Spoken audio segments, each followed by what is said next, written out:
If you want to disable notification from Skype on Android, you should do the following.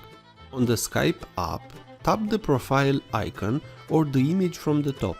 Here, select Settings, last option from this menu. Now, tap Notifications.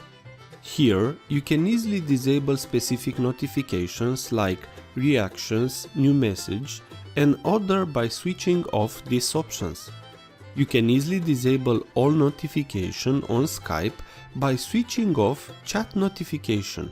Here you will get a pop-up to ask you for how much time you wish to disable the notification. Depending on your needs, you can select a specific time or indefinitely. After this, you have disabled notification on Skype for Android. If this was useful, please like, share and subscribe. Also, if you have any questions, please ask them on the comments area below.